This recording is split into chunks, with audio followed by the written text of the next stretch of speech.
नमस्कार, स्पोर्ट्स 9 में आप सभी का स्वागत है। मैं हूं शिवेंद्र, मेरे साथ है मेरी सहयोगी अंकिता। दीपावली का मौसम है और इसीलिए कई सारी जो आज खास तस्वीरें हमारी वीडियो वॉल पर दिख रही हैं उसमें लिखा है हमने, दिवाली से पहले फूटे कई बम। अब ये बम जो है विवादों के बम है, अब बयानों के बम है, आपसी जुबानी जंग के बम है, लेकिन अमूमन भारतीय टीम में एक साथ इतना कुछ नहीं होता जितना इस मौसम में हो गया।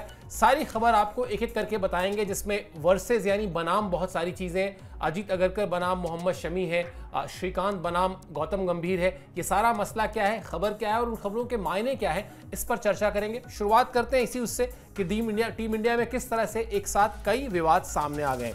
गंभीर ने श्रीकांत की बात का करारा जवाब दिया है। किस बात को लेकर? वो बात ये थी कि हर्षित राणा पर, जो भारतीय क्रिकेटर हैं, उनको श्रीकांत ने एक बयान दिया था उनके ऊपर, और उस पर अब गौतम गंभीर ने ना सिर्फ विरोध जताया है बल्कि कड़ा विरोध जताया है। दूसरी तरफ मोहम्मद शमी ने अजीत अगरकर पर उठाया है सवाल, और इसके अलावा रहाणे और पुजारा यानी अजिंक्य रहाणे और चेतेश्वर पुजारा ने सिलेक्शन कमेटी को बनाए जाने पर यानी उसके फॉर्मेशन पर सवाल उठाया। तो शुरुआत करते हैं सबसे पहले श्रीकांत से।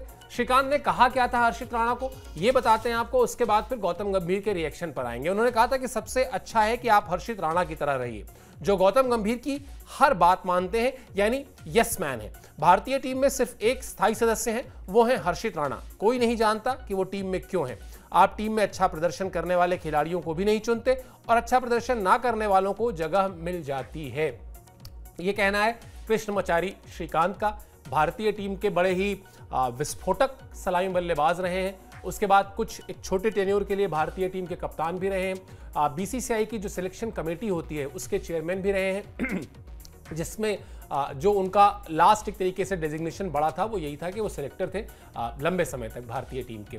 लेकिन उन्होंने जो ये कहा है हर्षित राणा को लेकर, वो बयान आपको हम दिखा रहे हैं, जिसमें वो ये कह रहे हैं कि भाई हर्षित राणा चूंकि गौतम गंभीर के यस मैन है इसलिए उनको जगह मिलती है। अब इस पर जो पलटवार है वो बड़ा कड़ा है, वो दिखाते हैं आपको। पहले गौतम गंभीर ने क्या कहा वो प्लेट दिखाई है, जिसमें उनका जवाब है।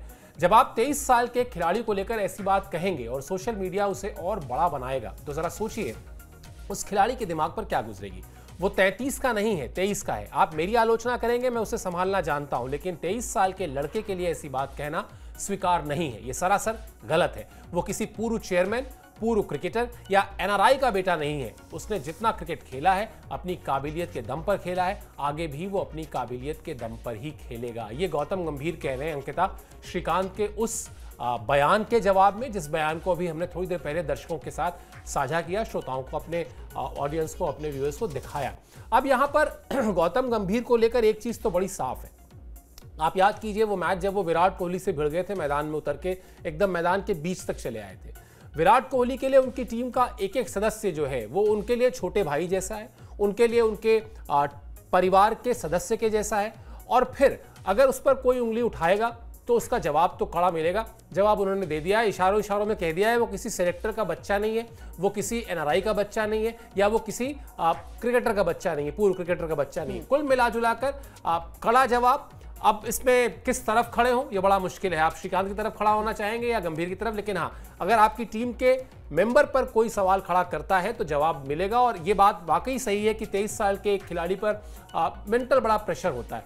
बात कुल मिलाकर गंभीर की तार्किक लगती है। बिल्कुल। और देखिए, जब प्लेयर्स पे बात आती है तो बोलना भी लाजमी होता है, क्योंकि बार बार अगर आप एक ही सवाल पर अड़े रहेंगे, एक ही सवाल आप करते रहेंगे कि भाई हर्षित राणा को जो है वो बार बार टीम में मौका दिया जा रहा है, तो कुछ देखकर ही मौका दिया जा रहा होगा। और इसी टाइम पे जो है वो आप ग्रूम कर सकते हैं किसी खिलाड़ी को। जब आप 20 साल के होते, 22 साल के होते, तब जाकर आप टीम में अगर आपको मौका मिलता है, तब जाकर जो है वो बुमराह जैसे खिलाड़ी आपको मिलते हैं। और यही रणनीति जो है वो गंभीर की हमेशा से रही। उन्होंने ये भी कहा कि कोई व्यक्तिगत लगाव किसी से नहीं है। जो बढ़िया मैच खेलेगा, जो बढ़िया टीम के लिए करेगा, उसे जो है वो मौका दिया जाएगा। और बार बार यहाँ पर ये भी उन्होंने बात कही कि भाई यूट्यूब के व्यूज के चलते आप ये तमाम सारी बातें कर रहे हैं, तो ये मेरे लिए, अगर मेरी आलोचना आप कर रहे हैं तो वो स्वीकार है, लेकिन किसी भी खिलाड़ी के प्रति आप ऐसी आलोचना करते हो जो कि 23 साल का खिलाड़ी, 33 साल का खिलाड़ी नहीं है। और हमने देखा भी है कि जब भी यहाँ पर हर्षित को मौका मिला, उस मौके का भरपूर जो है वो फायदा उन्हें मिला भी है, उन्होंने उठाया भी है। एक मैच एशिया कप में खेलने का मौका मिला था, वहां पर भी भारतीय टीम को जीत मिली थी। तो जब भी मौके दिए गए वहां पर मौके का फायदा उठाया।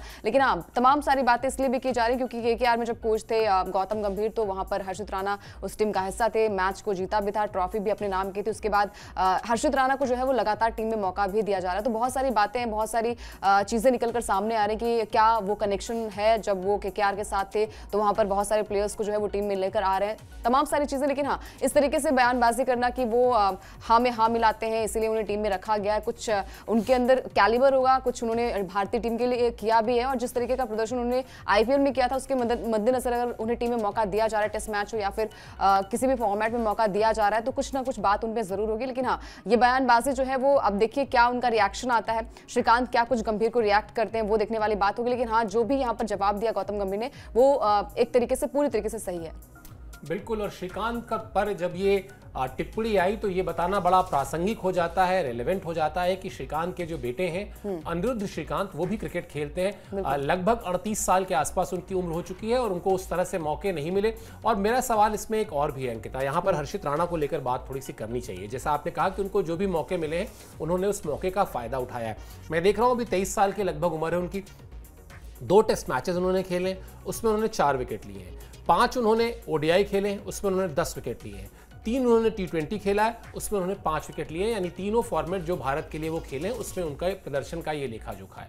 अब यहाँ मुद्दा एक और है, इस वक्त जो भारतीय टीम की स्थिति है, जिस तरह के माहौल में भारतीय टीम चल रही है, क्या आपको लगता है 1% भी नहीं, 0.1% भी चांस है कि आप किसी सिफारिशी खिलाड़ी को खिला लेंगे? लंबे समय तक आप एक आध मैच खिला सकते हैं, मान लिया कोच के ऊपर इतना अधिकार होता है कि कोच और कप्तान चाहे तो एक आध मैच में खिलाड़ी को किसी को खिला देंगे।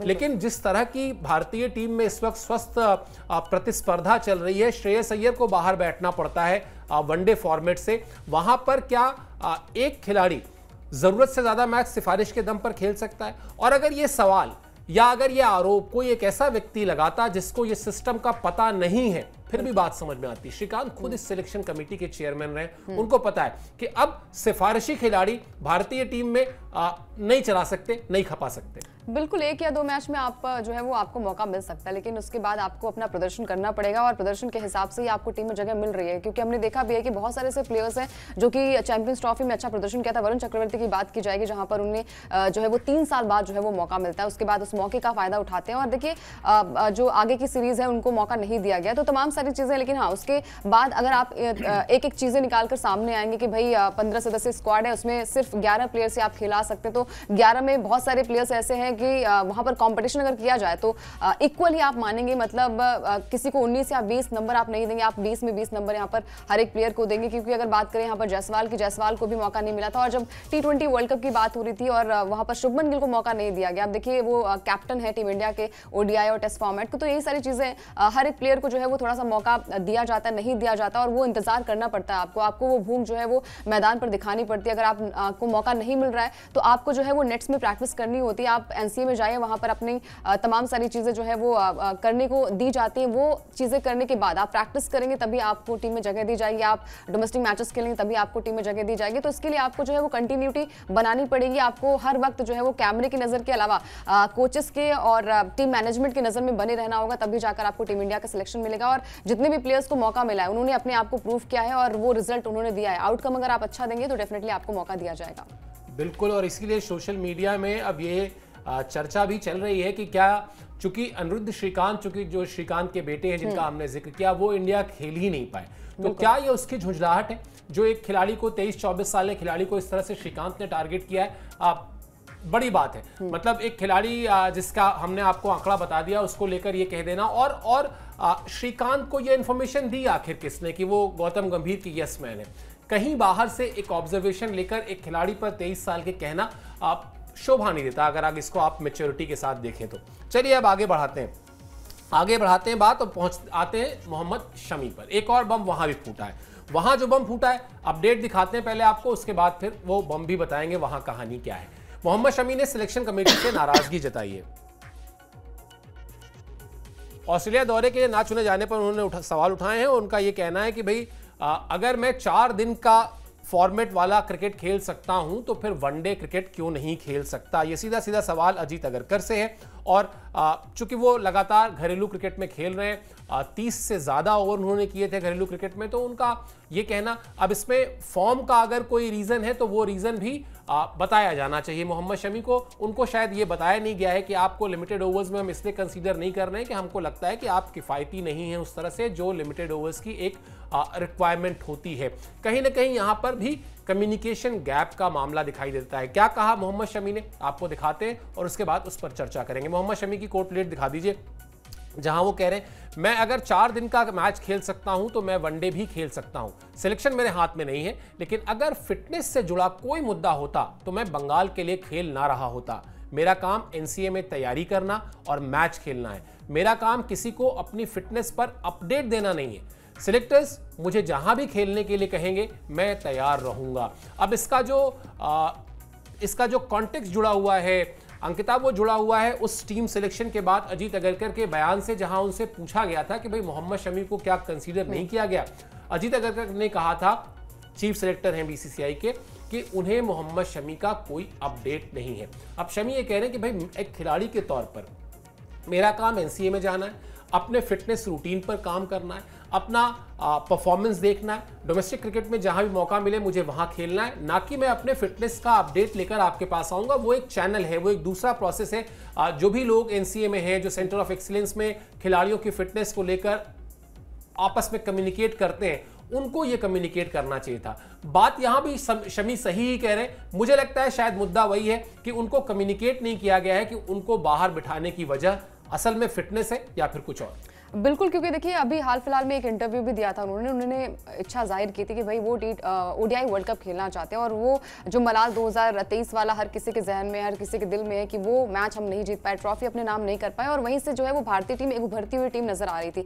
अब यहाँ पर शमी को शामिल न करना, और ये देखिए जवाब बहुत अच्छा उन्होंने दिया कि जब वो डोमेस्टिक मैचेस खेल सकते हैं, जब वो टेस्ट मैच जो हम कहते हैं ना डोमेस्टिक मैचेस में जो वो गेंदबाजी कर लेते हैं, वो उन्हें टीम में शामिल न करना ये दर्शाता है कि हाँ, जैसे आपने कहा कि कम्युनिकेट नहीं किया गया होगा, बैठ के बातचीत नहीं की गई, और जब आप कन्वे कोई चीज नहीं करते तो आप उम्मीद लगाकर बैठते हैं कि चलिए ठीक है अगले मैच में आपको मौका दिया जाएगा। क्योंकि चैंपियंस ट्रॉफी में सबसे ज्यादा विकेट्स भी यहाँ पर शमी ने लिए थे, वहां पर भी हमने देखा था कि थोड़े बहुत दर्द से वो कराह रहे थे, लेकिन उसके बावजूद भी उन्होंने वहां पर बढ़िया प्रदर्शन किया और सबसे ज्यादा विकेट उन्होंने चटकाए भी थे। तो ये दर्शाता है कि अगर किसी खिलाड़ी को मौका दिया जाता है, जैसा कि उन्हें हार्दिक पांड्या जब चोटिल हो गए थे साल 2023 के वर्ल्ड कप में, वनडे वर्ल्ड कप में, जब उन्हें मौका दिया गया उन्होंने क्या गजब का प्रदर्शन किया था, वहां पर भी सबसे ज्यादा विकेट्स लिए थे। तो जब मौका उन्हें दिया जाता है उस मौके का इस्तेमाल करते हैं, और चैंपियंस ट्रॉफी में भी जब बुमराह नहीं थे तो उनकी जगह पर उन्होंने जिस तरीके का प्रदर्शन किया, भारतीय टीम ने उस मैच को जीता, और वही प्रदर्शन जो है वो अभी हाल फिलहाल में डोमेस्टिक मैच भी खेलते हुए दिखाई दिया। और उन्होंने ये भी कहा कि देखिए सिलेक्शन करना चयनकर्ताओं का काम है, सिलेक्शन जो चीजें होती है, हर कोई जो है वो मैच खेलना चाहता है, लेकिन हाँ अगर उन्हें मौका नहीं मिलता है तो वो मैच खेलते रहेंगे, डोमेस्टिक मैचेस वो खेलते रहेंगे। लेकिन हाँ,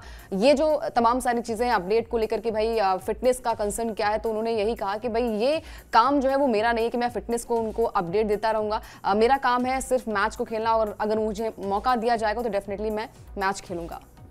बिल्कुल, और मुझे लगता है कि संभवतः वही कम्युनिकेशन गैप जो होता है कई बार वो हो जाता है। और शमी जिस तरह के खिलाड़ी हैं और जिस तरीके से हमने देखा है कि उन्होंने जब भी उनको जिस भी फॉर्मेट में आजमाया गया है उन्होंने वहां पर अपना 100% परफॉर्मेंस दी है। हाँ, ये सच है कि T20 फॉर्मेट में और वनडेज में वो उस तरह से किफ़ायती नहीं होते हैं, आप उनके आंकड़े उठाकर देख लीजिए। और संभवतः ये मेरा अपना आकलन है, इसलिए इसको अलग कर सकते हैं हम। सीधा सीधा यही लगता है कि सिलेक्शन कमेटी जब बैठी उसमें जो चर्चा हुई होगी वो संभवतः यही हुई होगी कि नहीं, हम उनकी जो इकोनॉमी है उस पर जाएंगे, लेकिन फिर भी उन्हें कम्युनिकेट किया जाना चाहिए था। मोहम्मद शमी भारत के सीनियर प्लेयर्स में से हैं, बड़े मैच विनर रहे हैं। अगर उनका इकोनॉमी फैक्टर सेलेक्टर्स के उनको चुनने में आड़े आ रहा है तो उनको बताया जाना चाहिए, किसी तरह के अंधेरे में रखने से बेहतर है। और पिछले कुछ समय में अंकिता आपने देखा होगा भारतीय टीम में इस तरह का प्रोफेशनलिज्म आया है, जहां पर चीजें बताई जाती हैं, एक दूसरे से कम्युनिकेट की जाती है, ताकि बेवजह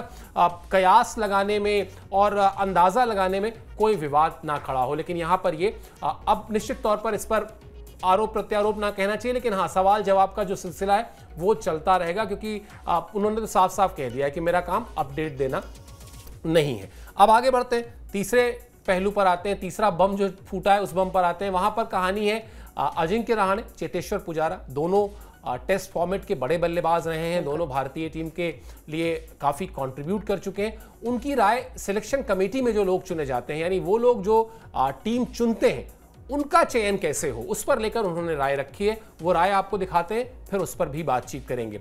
तो यहां पर अजिंक्य रहाणे का जो बयान है, वो कहना ये चाह रहे थे कि जिस तरह से क्रिकेट बदल रहा है उसमें आप किसी एक ऐसे खिलाड़ी को सिलेक्टर ना बनाएं जो बहुत पुराना हो, जिसको उस बदलाव का आइडिया ना हो।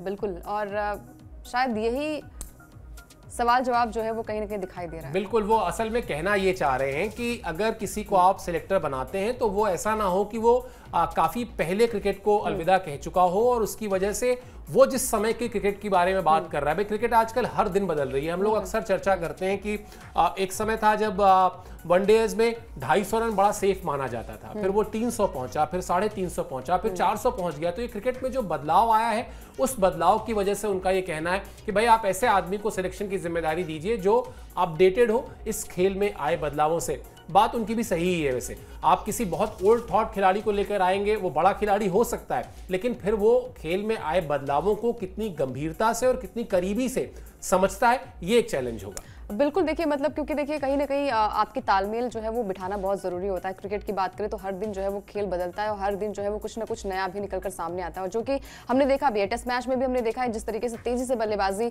हो रही है और जिस तरीके से मैच में हर एक खिलाड़ी जो है वो तेज़ी से बल्लेबाजी कर रहा है। स्ट्राइक रेट जो है वो कमाल का है। टेस्ट फॉर्मेट की बात करें, ओडीआई की बात करें, इवन T20 फॉर्मेट में जो है वो अच्छे खासे रिकॉर्ड्स बन रहे हैं, 300 के पास स्कोर जा रहा है। तो कहीं ना कहीं जो तालमेल की बात की जा रही है, कहीं ना कहीं जो तालमेल बिठाने की बात की जा रही है कि जो रिटायर प्लेयर हुए हैं उनको 4 या 5 या फिर 7 या 8 साल रिटायरमेंट हुए हों और उन्हें जो है वो सिलेक्शन में लेना चाहिए। तो कहीं ना कहीं यहाँ पर उनकी बातें भी सही है, लेकिन पुजारा का भी कहना है कि भाई अगर कोई खिलाड़ी ऐसा है कि जो एक्सपीरियंस है उसके पास और वो काबिलियत रखता है तो उनको भी टीम में शामिल किया जाना चाहिए। मतलब थॉट थोड़ा सा मैच कर रहा है, लेकिन वही चीज़ें हैं कि अब इनके अपने अपने थॉट्स हैं जो कि क्रिकेट की अगर बात करें, टेस्ट फॉर्मेट की बात करें तो बहुत ही बढ़िया करियर जो है वो पुजारा का रहा है। हालांकि अभी रहाणे जो है इंटरनेशनल क्रिकेट से अलविदा नहीं कह चुके, लेकिन हाँ पुजारा की बात करें, जिस तरीके का प्रदर्शन, जिस तरीके का क्रिकेट वो खेलते हैं और जिस तरीके का उन्होंने एक टेस्ट फॉर्मेट को एक द वॉल हम कहेंगे ना, द्रविड़ के बाद जो उनका नाम आया, तो वो कहीं ना कहीं दर्शाता है कि